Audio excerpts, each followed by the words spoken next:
سڵاوتان لەبێت و ئەم کاتتان باش بینەرانی خۆشەویستی تلڤیزیۆنی کۆمەڵە بە یارمەتی هاوڕێنی هاوکارم هاتوونێتەوە خزمەتان بۆ پێشکەشکردنی گەشتی هەوڵەکانی ئەمڕۆ حینی نوێی سەرماوەزی 1403 بەرابەر لەگەڵ 29 نوامبری 2024 زین. سەرەتا سەردێڕی گرنگترین هەواڵەکان.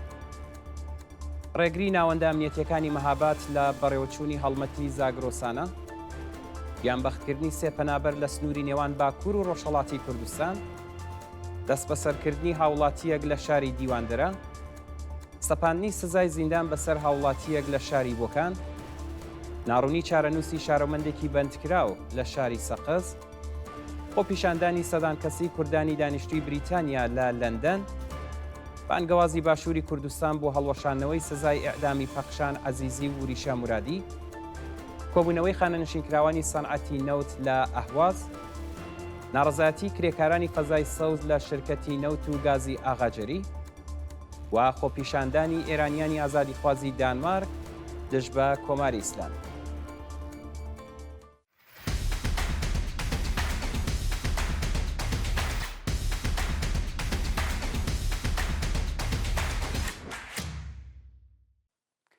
درێژەی هەواڵەکان.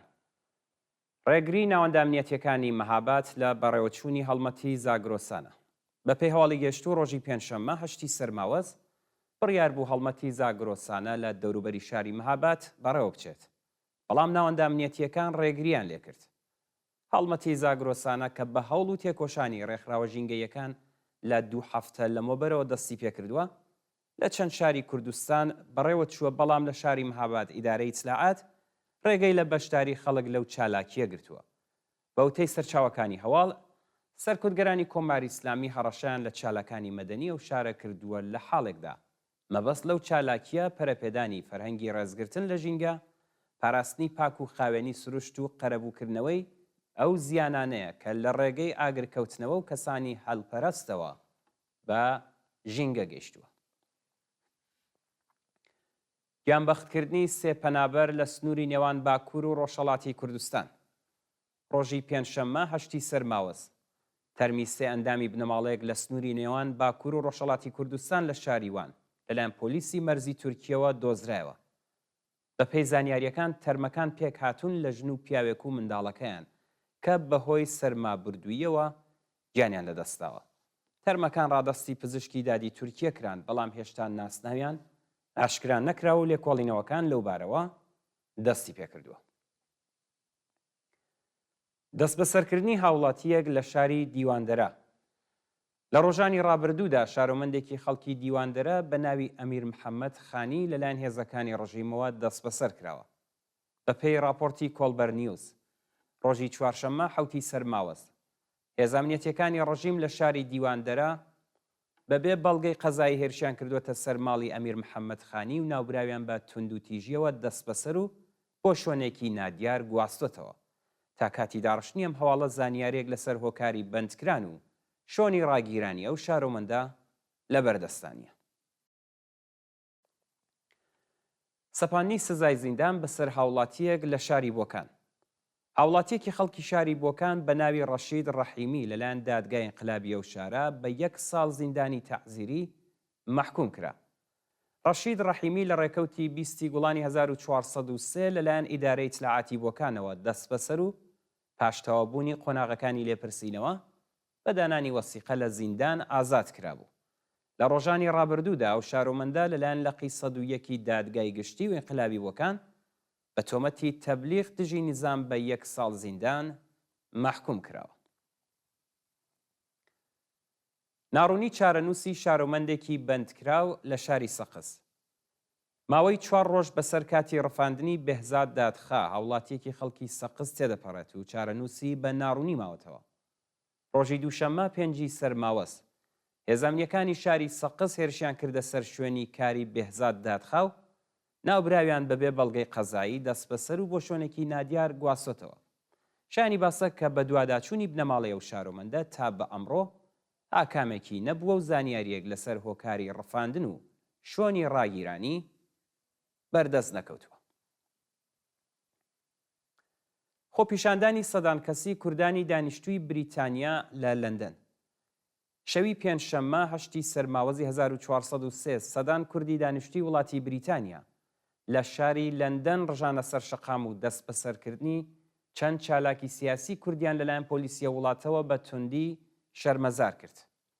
بەپێی زانیاریەکان پۆلیسی بریتانیا ڕۆژی چوارشەممە حوتی سەرماوەز هێرشی کردە سەر 8 ناوەندی کوردی لە لەندەن واوێڕای زەوتکردنی کەلوپەلەکانی نێو ژوورەکان 7 کەسی بە تۆمەتی هاوکاری لەگەڵ پەکەکە دەست بەسەر کردووە. بەو تێی چالاکانی سیاسی زیاتر لە 1000 کەس لە ڕێپێوانەکەی ڕۆژی پێنجشەممەدا بەشدار بوون و بەشێک لە حیزبە سۆسیالیست و یەکێتیە کرێکارەکانی بریتانیاش هاوڕێ لەگەڵ کوردانی دانیشتوویە وڵاتە دژ بە سیاسەتەکانی دەوڵەت خۆپیشاندانیان کردووە. پاڵپشتی گرێتا تۆنبێرگ لە مافی کوردانی باکووری کوردستان. گرێتا تۆنبێرگ چالاکی ژینگەی خەڵکی سوێد کە لە ڕۆژانی ڕابردوودا سەردانی باکووری کوردستان و شاریوانی کردووە لە پەیامێکدا خوازیاری ڕێزلێنانی دەوڵەتی تورکیە لە مافی نەتەوەی کورد لە وڵاتە بوو. گرێتا تۆنبێرگ بە بڵاوکردنی وێنەیەک لە دەریاچەی وان و دەوروبەری نووسی لەم دوایانەدا سەردانی باکووری کوردستانم کرد و لەوێدا لەگەڵ کەسانی جۆرا و جۆر ئاشنا بووم. هەمویان باسییان لە سەرکوتی سیستماتیکی دەوڵەتی تورکیە و کۆمەڵکوژی گەلی کورد لەلایەن ئەو دەوڵەتیان دەکرد. هەندێک لە چالاکانی ژینگەی کوردیش باسییان لە تاڵانکردنی دارستان و کانگاکانی کوردستان یان ئاگردانی بە ئەنقەستی جەنگەڵەکان دەکرد. هەڵسوکەوتی دەوڵەتی تورکیە بووە هۆی کۆچی ئیجباری دانیشتوانی ڕەسەنی ناوچەکانی باکووری کوردستان و ئەبێ بە زووترین کات کۆتایی بە سیاسەتەکانی بێنێت و دان بە مافی دیاریکردنی چارەنووسی کوردان بێنێت. بانگەوازی باشووری کوردستان بۆ هەڵوەشاندنەوەی سزای ئیعدامی پەخشان عەزیزی و وریشا مورادی. کۆمەڵێک لە چالاکانی مەدەنی، سیاسی، مافیژن، مامۆستایانی زانکۆ و ڕۆژنامەوانانی باشووری کوردستان کەمپینێکیان بۆ هەڵوەشاندنەوەی سزای سێدارەی پەخشان عەزیزی و وریشا مورادی دەست پێ کردووە. لە بانکێشنامەی چالاکانی باشووری کوردستاندا گوێڕای ئاماژەدان بە کەڵک وەرگرتنی کۆماری ئیسلامی لە سزای سێدارە بۆ سەرکوتی کوردانی ڕۆژهەڵاتی کوردستان و بەتایبەت ژنان داوا لە لەتیف ڕەشید سەرۆکۆماری عێراق، شاناز ئیبراهیم ئەحمەد و هەموو حیزب و لایەنە کوردیەکان کراوە بە لەبەرچاوگرتنی دۆخی ئاڵۆزی ناوچەکە و هێرشی بەردەوامی دوژمنان بۆ سەرگەلی کورد لە هەر 4 پارچەی کوردستان ئەرکی ئینسانی، نەتەوەیی، ویژدانی و ئەخلاقی خۆیان بەجێبێن و ڕێگە لە ئیعدامی ئەو دوژنە تێکۆشەرە بگرن. لە کۆتاییدا داوا لە هەموو چالاکانی مەدەنی و سیاسی ڕۆژهەڵاتی کوردستانیش کراوە پەیوەست بە و کەمپینەوە بن. کۆبوونەوەی خانەنشینکراوانی سەنعەتی نەوت لە ئەهواز. ڕۆژی پێنجشەممە هەشتی سەرماوەزی 1403 خانەنشینکراوانی سەنعەتی نەوت لە ئەهواز دژ بە جێبەجێ نەکردنی داخوازیەکانیان کۆبوونەوە. خانەنشینکراوانی سەنعەتی نەوت و کرێکارانی بەجێما و لە مەزایای خانەنشینی بە کۆبوونەوە لە بەردەم سندوقی خانەنشینی کرێکارانی سەنعەتی نەوت لە ئەهواز خوازیاری زیادکردنی حەقدەست بە پێی ڕێژەی هەڵاوسان، پێدانی مەزایە بڕاوەکان، دابینکردنی بیمەی تەکمیلی، هاوسانسازی حەقدەست و کۆتایی هێنان بە دەستێوەردانەکانی دەوڵەت لە سندوقی خانەنشینی پێرسنەلی نەوت بوون. ناڕەزایەتی کرێکارانی فەزای سەوز لە شرکەتی نەوت و گازی ئاغاجەری. ڕۆژی پێنجشەممە هەشتی سەرماوەز کۆمەڵێک لە کرێکارانی ڕۆژمزدی شاغڵ لە بەشی فەزای سەوزی شرکەتی نەوت و گازی ئاغاجەری لە ئاسناڕوونی دۆخی پیشەیی و نەدانی داخوازیەکانیان ناڕەزایەتیان دەربڕی. بەو تێی ناڕازیان پێشتر بەرپرسانی شرکەت بەڵێنی گۆڕانی دۆخی پیشەیی هەموو کرێکارانیاندا بوو، بەڵام تەنیا بارودۆخی پیشەیی 85 کرێکار ڕوون کراوەتەوە و چارەنووسی 63 کارگەر بە ناڕوونی ماوەتەوە. کرێکاران دەڵێن هەموو ئەو بەڵگانەی پێویست بووە ڕادەستی بەڕێوەبەرانی شرکەت کراوە، بەڵام هیچ وەڵامێکیان وەرنەگرتووە. ناڕازیان هەروە خوازیاری چوونە سەرەوەی حەقدەست و پێدانی بیمەی دەرمانی بوو. لە سێدارەدانی حەوت بەندکراو لە چەند بەندیخانەی ئێران. ڕۆژی پێنجشەممە هەشتی سەرماوەز حکمی ئیعدامی حەوت بەندکراو بە تۆمەتەکانی کوشتنی بانقەست و پەیوەندیدار بە ماددەی هۆشبەر لە زیندانەکانی عێراق، یەزد، نەهاوەند، شیراز، شاری کورد و قوم جێبەجێکرا. بەپێی راپۆرتی کانونی مافی مرۆڤی ئێران ناسناوی ئەو حەوت بەندکراوە بریتیە لە مەجید جەعفەری لە زیندانی شاری کورد، سەید داود ڕەجەبی لە زیندانی قۆم، ئەمین مەلەکی لە زیندانی شیراز، داود محەممەدی تەختشا و عوسمان دەهمەردە لە زیندانی یەزد، هادی قیاسی لە زیندانی نەهاوەند و کامران هێمەتی لە زیندانی عێراق. خۆپیشاندانی ئێرانیانی ئازادی خوازی دانمارک دژ بە کۆماری ئیسلامی. ڕۆژی پێنجشەممە هەشتی سەرماوەزی 1403 کۆمەڵێک لە ئێرانیانی ئازادی خوازی دانمارک لە چالاکیەکدا وێڕای ئیدانەکردنی سەرکوتگەریەکانی کۆماری ئیسلامی خوازیاری هەڵوەشانەوەی سزای سێدارە بوون. بەپێی راپۆرتەکان ئێرانیانی ئازادی خواز بە وچنەوەی دروشم دژ بە بەرپرسانی قەزایی و ئەمنیەتی کۆماری ئیسلامی خوازیاری کاردانەوەی توندی کۆمەڵگای جیهانی بەرامبەر بە سەرکوتگەریەکانی ئەو ڕژیمە بوون. بەشداربووان هەروە خوازیاری هەڵوەشانەوەی سزای سێدارەی پەخشان عەزیزی، وریشە مورادی، تۆمەتبارانی پەروەندەی ئێکباتانیش بوون.